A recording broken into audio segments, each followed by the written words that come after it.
Irmãos, quero lembrá-los do evangelho que preguei a vocês, o qual receberam e no qual estão firmados. Por meio deste evangelho, vocês são salvos, se guardarem firmemente a palavra que preguei a vocês. Caso contrário, vocês têm crido em vão. Pois o que primeiramente transmiti a vocês foi o que também recebi, que Cristo morreu pelos nossos pecados, segundo as Escrituras, foi sepultado e ressuscitou no terceiro dia, segundo as Escrituras. Apareceu a Cefas e, mais tarde, aos 12. Depois disso, apareceu a mais de 500 irmãos de uma só vez, a maioria dos quais ainda vive, embora alguns já tenham adormecido. Em seguida, apareceu a Tiago e então a todos os apóstolos.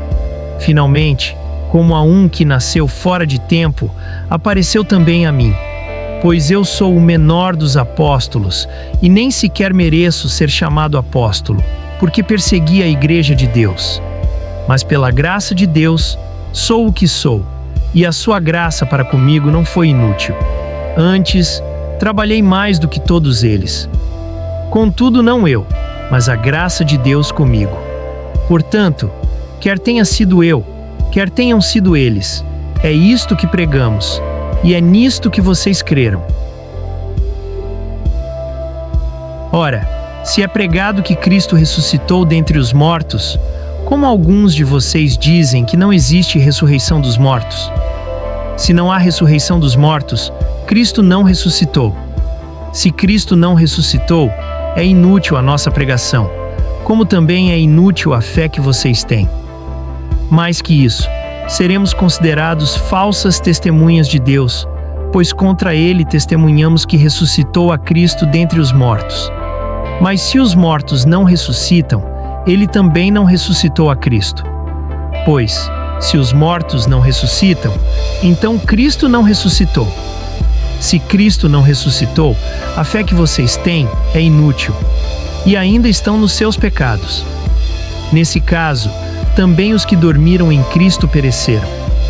Se é somente para esta vida que temos esperança em Cristo, somos os mais miseráveis de todos os homens.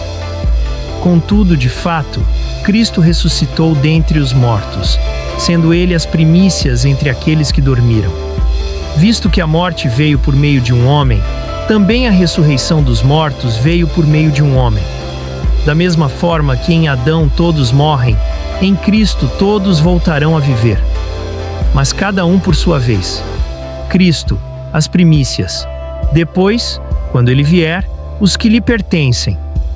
Então, virá o fim, quando ele entregar o reino a Deus, o Pai, depois de ter destruído todo o domínio, toda a autoridade e todo o poder.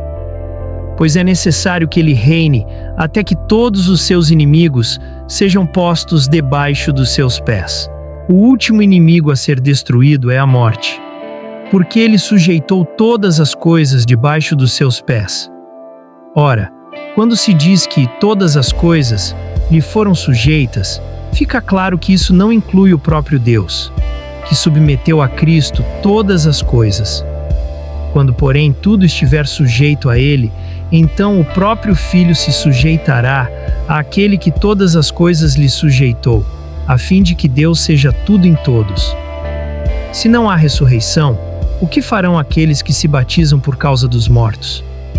Se absolutamente os mortos não ressuscitam, por que se batizam por causa deles? Quanto a nós, por que nos expomos a perigos o tempo todo? Todos os dias enfrento a morte, irmãos. Isso digo pelo orgulho que tenho de vocês em Cristo Jesus, o nosso Senhor. Se foi por meras razões humanas que lutei com feras em Éfeso, que ganhei com isso? Se os mortos não ressuscitam, comamos e bebamos, porque amanhã morreremos. Não se deixem enganar. As más companhias corrompem os bons costumes. Recuperem o bom senso como convém e parem de pecar, pois alguns são ignorantes quanto a Deus. Digo isso para a vergonha de vocês. Mas alguém pode perguntar: como os mortos ressuscitam? Com que espécie de corpo virão? Insensato! O que você semeia não nasce, a não ser que morra. Quando você semeia, não semeia o corpo que virá a ser, mas apenas um simples grão, como de trigo ou de outra planta. Mas Deus lhe dá um corpo segundo a vontade dele e dá a cada espécie de semente um corpo apropriado. Nem toda a carne é a mesma. Os homens têm uma espécie de carne, os animais têm outra, as aves outra e os peixes outra. Há corpos celestes e também corpos terrestres. Contudo, o esplendor dos corpos celestes é um, e o dos corpos terrestres é outro. Um é o esplendor do sol, outro o da lua, outro o das estrelas. Cada estrela tem o seu próprio esplendor. Assim será com a ressurreição dos mortos. O corpo que é semeado é perecível e ressuscita imperecível. É semeado em desonra e ressuscita em glória. É semeado em fraqueza e ressuscita em poder. É semeado um corpo natural e ressuscita um corpo espiritual. Se há corpo natural, há também corpo espiritual. Assim está escrito: o primeiro homem, Adão, tornou-se um ser vivente. O último Adão, espírito que dá vida.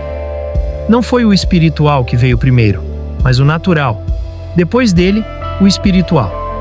O primeiro homem era do pó da terra, o segundo homem, do céu. Os da terra são semelhantes ao homem terreno, os que são do céu, ao homem celestial. Como tivemos a imagem do homem terreno, assim teremos a imagem do homem celestial. Irmãos, eu declaro a vocês que carne e sangue não podem herdar o reino de Deus. Nem o que é perecível pode herdar o imperecível. Eis que eu digo um mistério. Nem todos dormiremos, mas todos seremos transformados, em um momento, em um abrir e fechar de olhos, ao som da última trombeta. Pois a trombeta soará, os mortos ressuscitarão incorruptíveis, e nós seremos transformados. Pois é necessário que o que é corruptível se revista de incorruptibilidade e o que é mortal se revista de imortalidade.